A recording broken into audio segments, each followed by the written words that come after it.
では、がん経験者とのお茶会を始めます。第1回目です。このチャンネルは、がん経験者の方のお話を聞いて、これからみんなで運の良い選択ができる人になろうというのが目的です。お茶でも飲みながらリラックスして聞いてもらえれば嬉しいです。簡単に私の自己紹介をさせてください。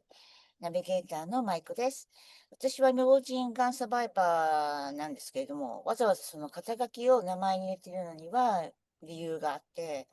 私の夫はがんではないんですけれども、突然発症する病気で22年、3年に亡くなりました。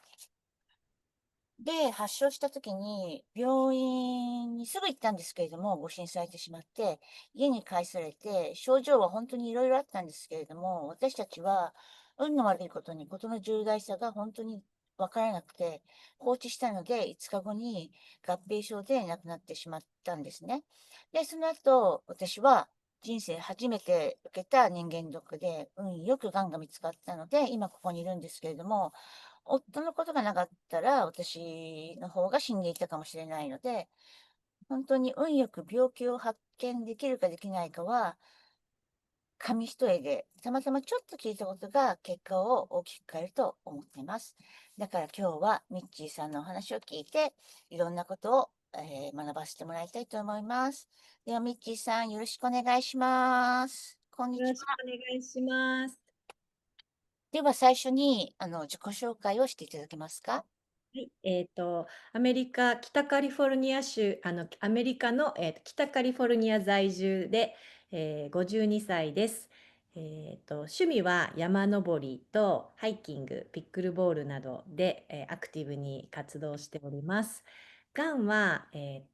両胸の乳がん、両側の乳がんを、約3年前に発症しまして、型はルミナル A 型といいまして、ホルモン受容体、エストロゲンとプロエストロゲン、どちらも陽性で、HER2 という指標は陰性の方になります。発見当時のステージは 1A と言われました。で、がんが発症した年齢は49歳で、今から3年前です。受けた治療ですが、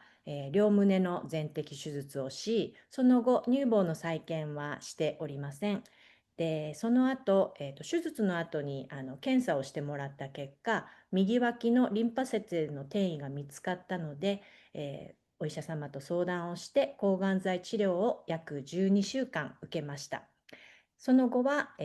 ホルモン治療というの、ホルモン療法という治療をやっていて、それは毎日1回のお薬を5年の予定で服用するという感じで、今3年、約3年飲みました。そんな感じです。私たち同い年、ね、奇跡のそうです。12歳だ。そうですね。でも、ミッチーさん、本当アクティブですよね。なんか山登りとかピックルボールって結構激しいですもんね。そうですね。山登りはもともとやってたんですよ。で、富士山に登ったりとか、そう。ですけど、あの、乳がんになって、手術はそうでもなかったんですけど、やっぱり抗がん剤治療っていうのはすごくこう体力を落とすものでしんどくて、で、そういうふうにいろんな活動ができなくなった時に、元気になったらこれやりたいって切実に思ったのが、やっぱり山登りやハイキング、それからあとはピックルボールはやったことがなかったんですけど、いつかやってみたい、いつかやってみたいとは思ってたんです。でも、やっぱりがんになって、ちょっとこう先が見えてくるというか、現実感が増してきた時に、やりたいやりたいと思っていて、今やらなかったらいつやるんだって思って、元気になってから始めました。で、おかげさまですごくいい仲間に出会えて、若い30代の前半の子もいれば、79歳の女性もいらっしゃるグループで一緒におー。頑張ってます。楽しいです。本当にそうですよね。ね、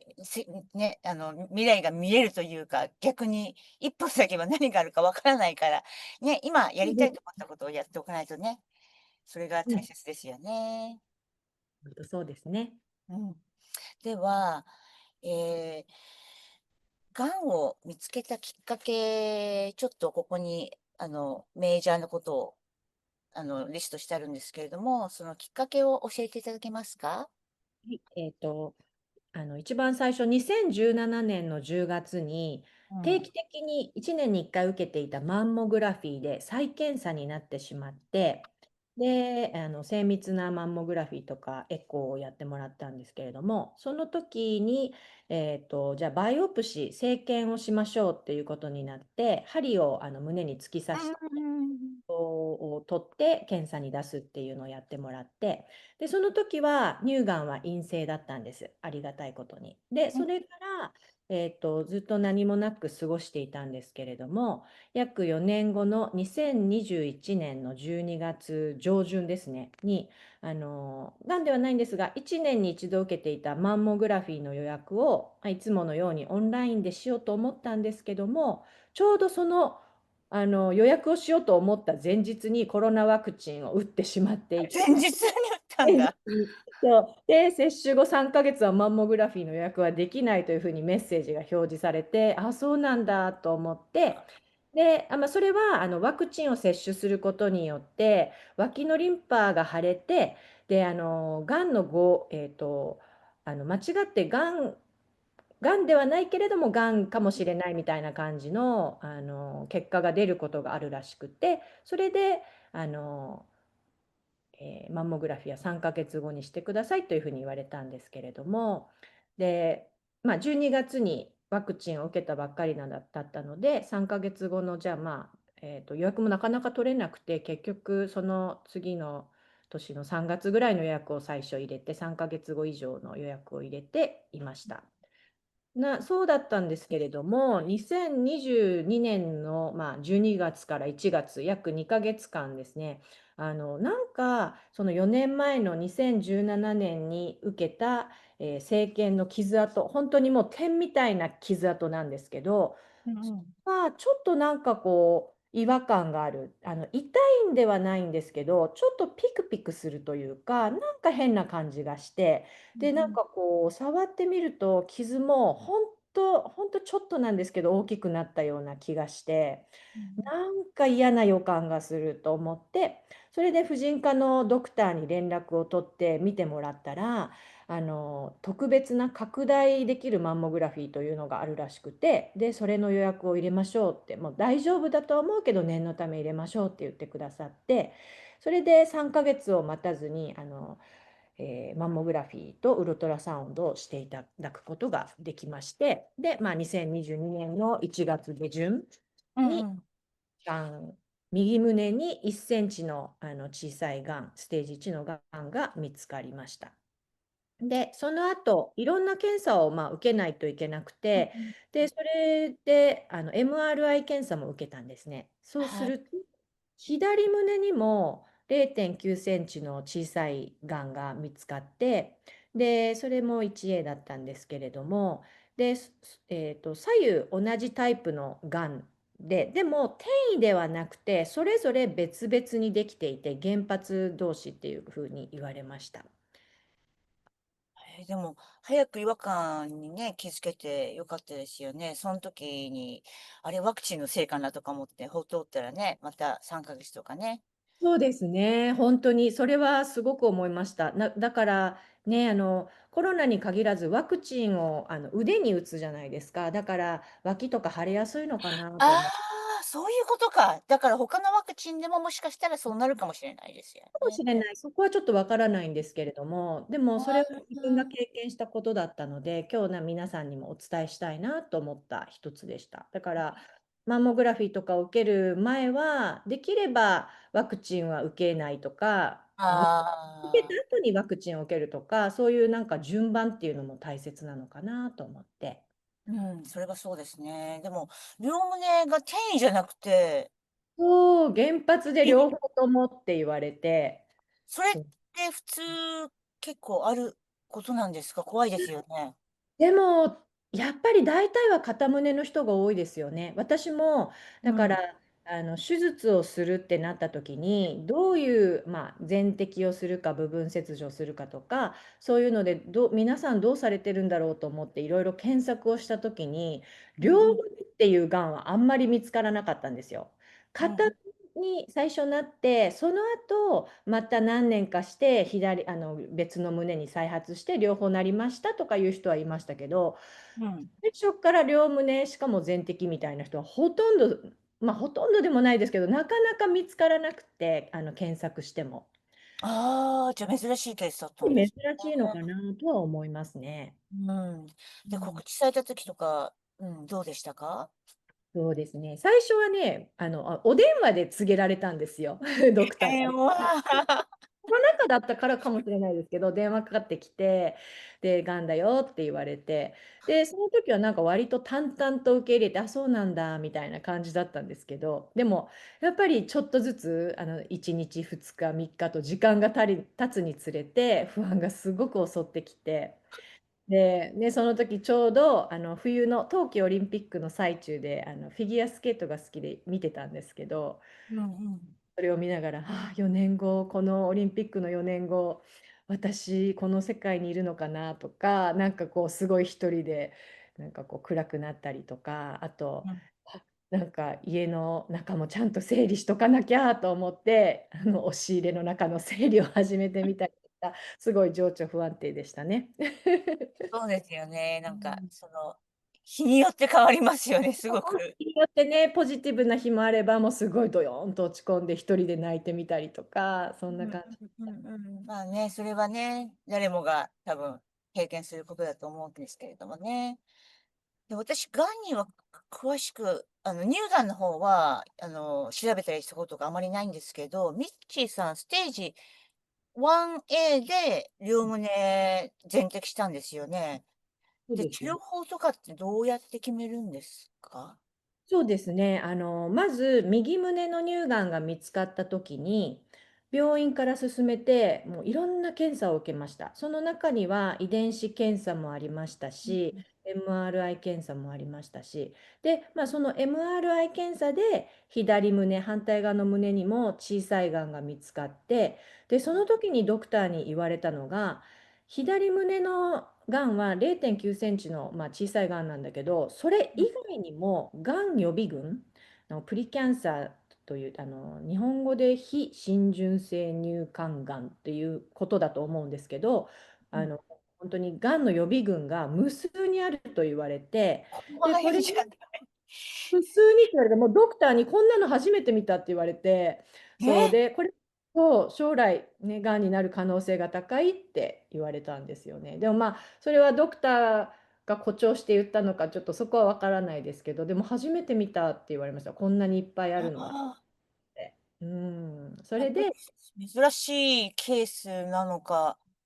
よく分からないんですけでど、も、ね、無数とか言われたらすごい怖いですよね。だから何個あるかそれも聞いてないんだけど、無数にあるみたいなこと言われて。そう。で、それでもうもと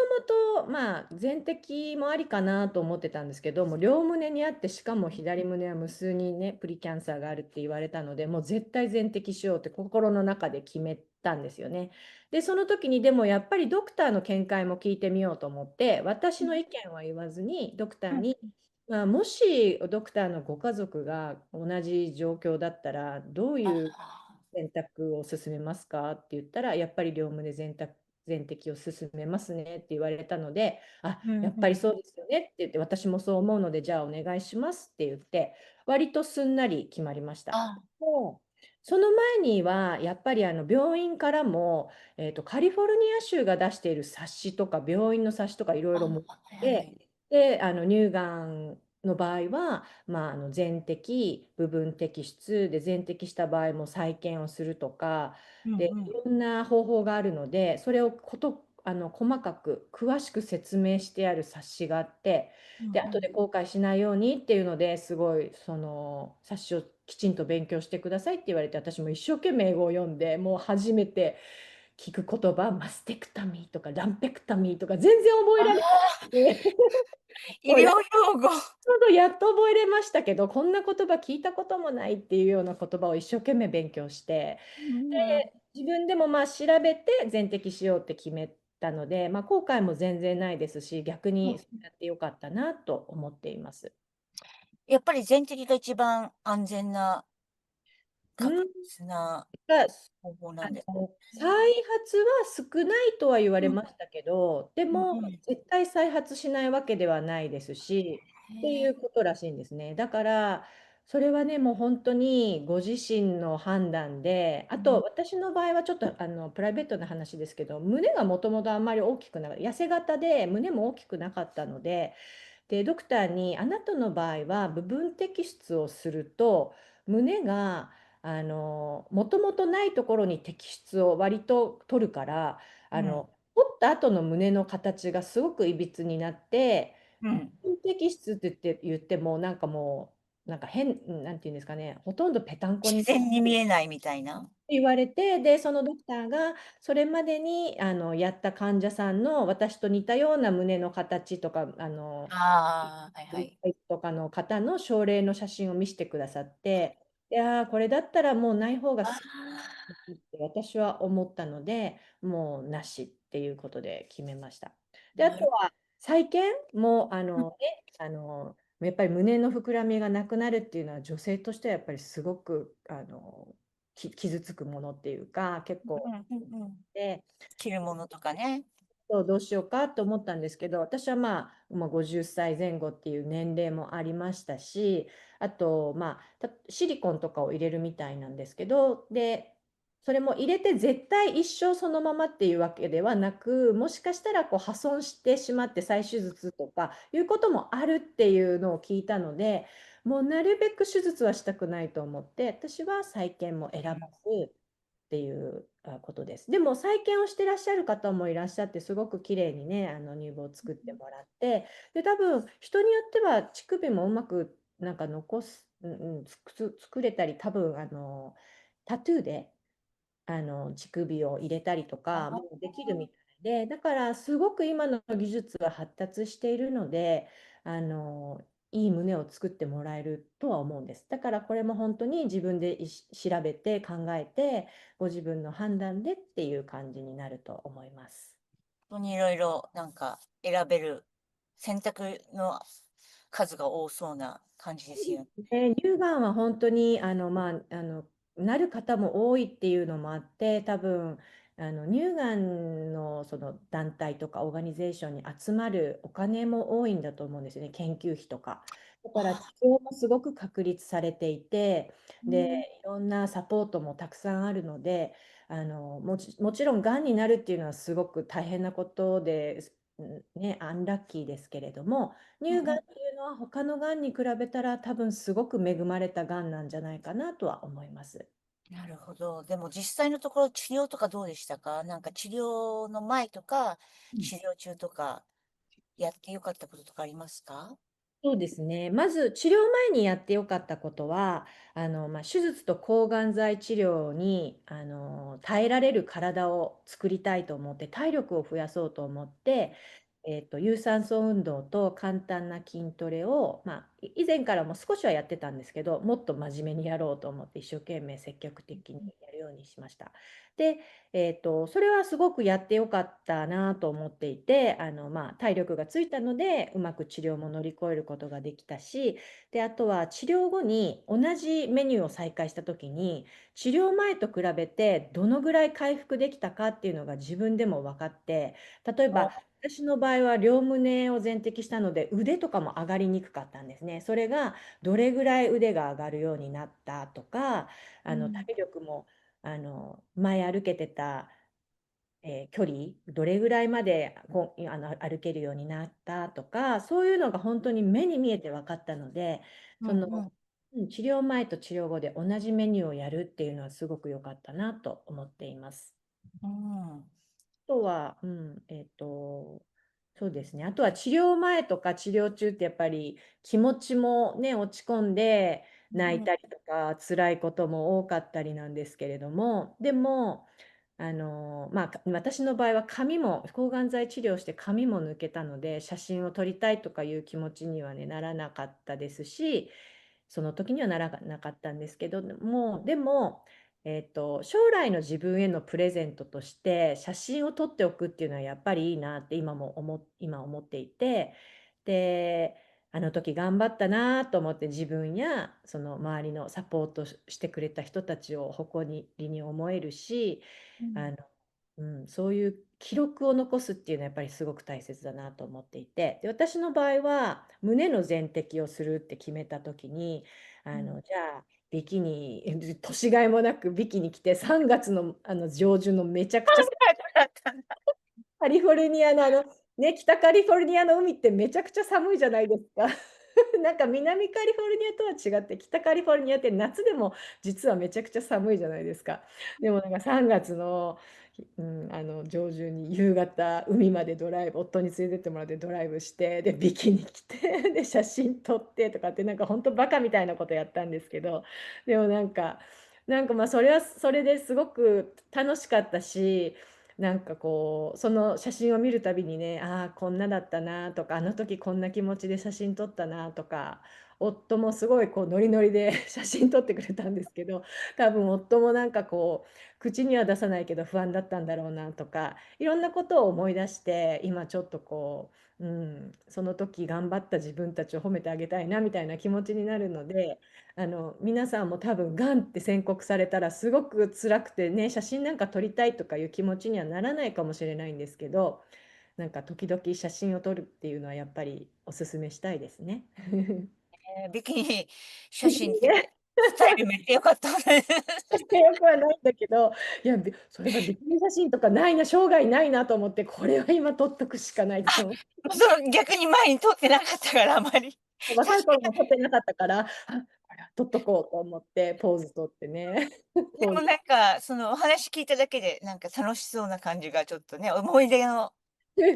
そうですね。そのビーチは雰本当囲気が。思い出のビーチで、断るごとに行って、手術の前にも行ってお願いしたり、手術が終わった後にも行って、あうん、りがとうねって言いに行ったうんうり、ん、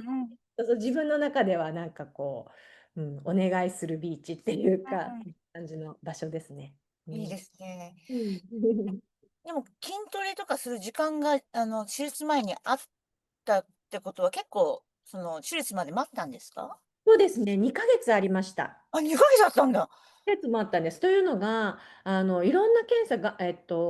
うんうん。検査とかそういうのも受けて、で、結構やっぱり結果が出るのに時間がかかるんですよね。あだから私割と早かったとは思うんですけど、2ヶ月空きましたね。あ、ああ、でも、まあ、アメリカでは、普通かもしれないですよね。私の場合が逆に早くて、2週間とか3週間でなんかダダダっていっちゃったんで。ああ、そしたら、私の場合はまだやっぱり2022年ってコロナ真っああ、混んでた。けど、でもやっぱりまだちょっとコロナの影響があった時だったんですよね。うんうんうんうん。なるうん。ほど。でも、すぐに手術もね、予約ができなかったのかもしれないですね。手術の時とか、ハプニングとか困ったこととかありました？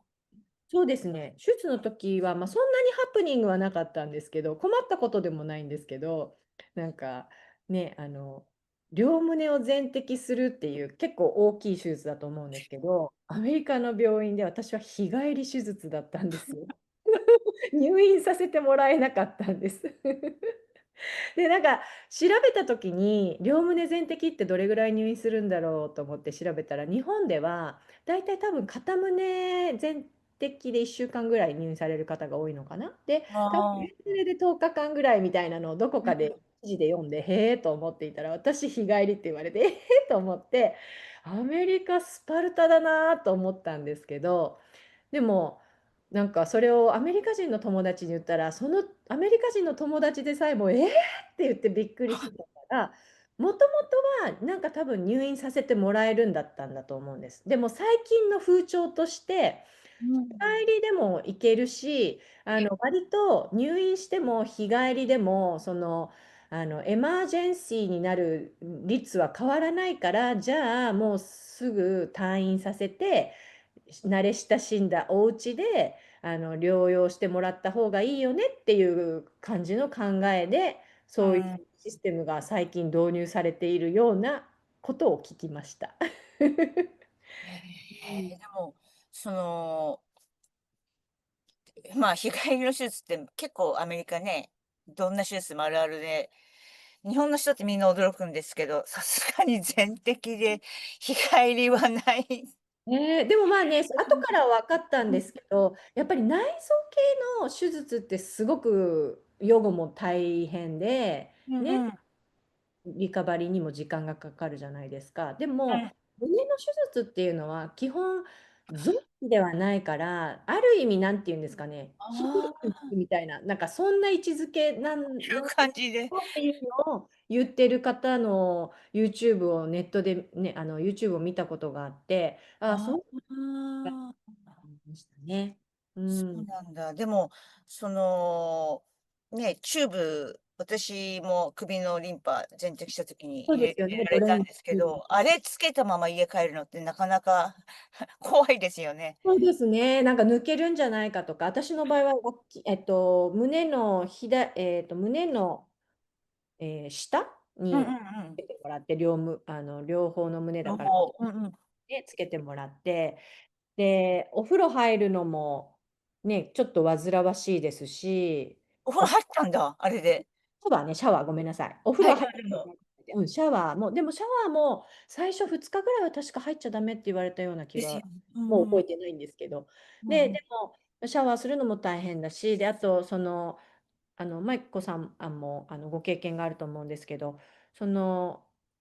体液がチューブから外に出ていくときに、まあ、逆流とかしたり詰まったりとかしてで体に戻ってしまうと炎症とか感染症になってしまって危ないからっていうので毎日そのドレインっていうチューブをあのミルキングって言って牛の乳搾りみたいにこう中のあ、体液をね、出すの出ね。してで消毒してっていうのを毎日やってくださいって言われて。で、それは私も両胸全摘でちょっと手もなんか痛い感じだったし、もうなんか、あの、麻酔もまだね、効いて、うんうん。フラフラした状態だったので、それは毎晩夫にやってもらって、だから夫のサポートがあったから、まあ、日帰りでもできたけれども、やっぱり一人だったら日帰りは無理ですね。うん。ああ、そうですよね、どう考えても。もうそもそね、も病院から帰れないですからね。そうですよね。そうそう。本当そんな感じで。うん、ああ、そうなんだ。で、そそうの後、治療中に辛かったこととか、ですどうですね。か？手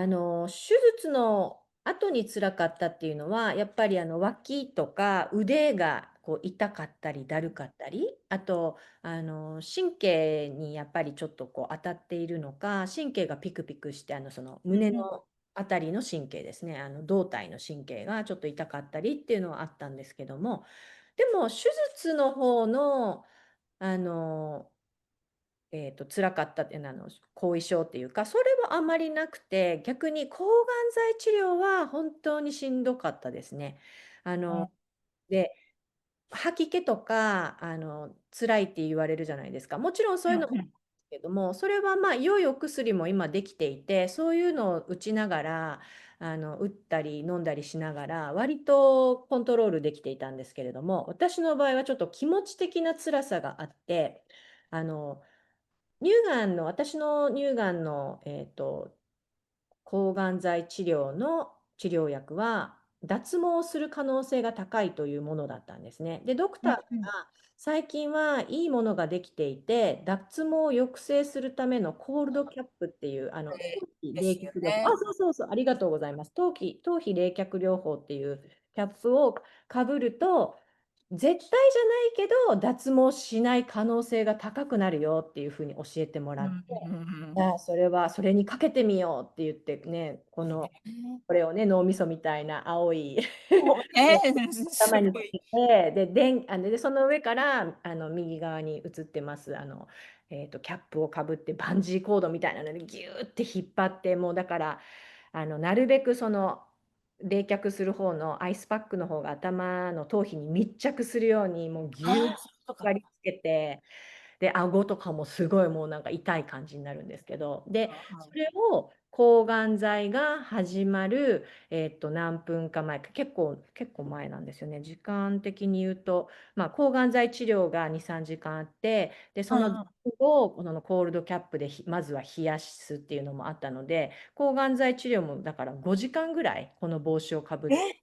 病院にいないといけなかったんですよ。